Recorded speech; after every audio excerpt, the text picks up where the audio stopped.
Hi everyone, my topic is all about impeachment as a check and balance mechanism in democratic governance.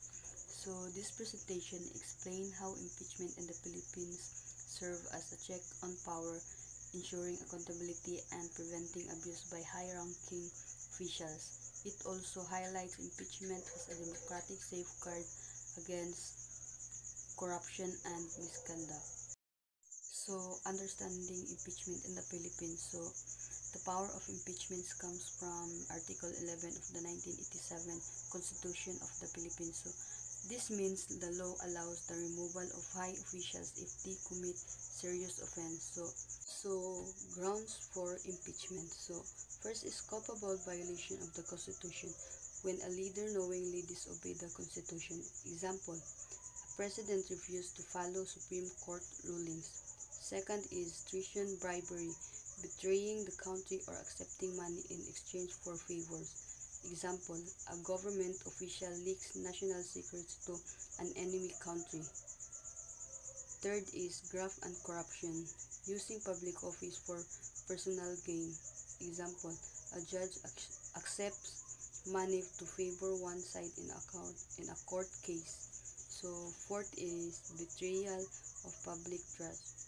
Any serious wrongdoing that harms that people's trust. Example, a leader lies about government fund and misuse them. Impeachment process.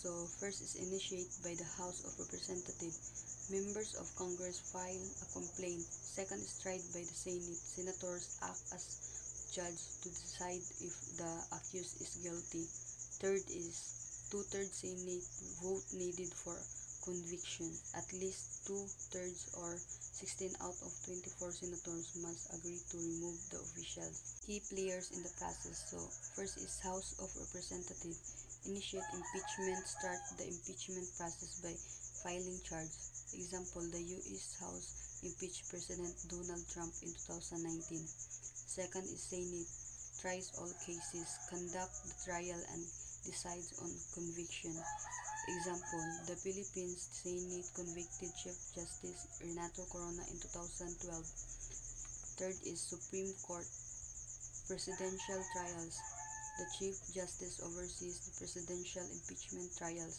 Example, U.S. Chief Justice John Roberts presided over Trump's trial in 2020. Historical example. First is Joseph Estrada in 2000 impeached by House, trial aborted. EDSA second issued charge with plunder. Second is Renato Corona in 2012 convicted by Senate for undeclared assets violated the Constitution. These cases show the outcomes and impact of impeachment attempts. They highlight political and social effects. Impeachment as a check. First is limits abuse. Impeachment stops leaders from misusing their power. Example, a president who steals public money can be impeached to prevent corruption. Second is upholds law. It ensures that government officials follow the law. Example, if judge breaks the law, impeachment holds them accountable. Third is balance power. It prevents one branch of government from becoming too powerful. Example, impeachment ensures the president cannot act like dictator. Limitation and challenges. First is political process. Impeachment can be influenced by political parties rather than facts. Example, in some cases, politicians push for impeachment to weaken their opponents. Second is complex procedure. It takes a long time and requires many resources. Example, the impeachment trial of Chief Justice Renato Corona in the Philippines took months. Third is destabilization.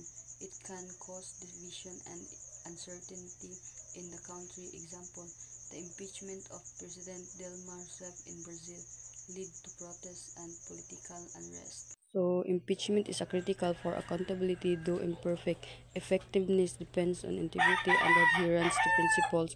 Engagement and informed citizenry is also important. Balancing its use and potential effects is crucial.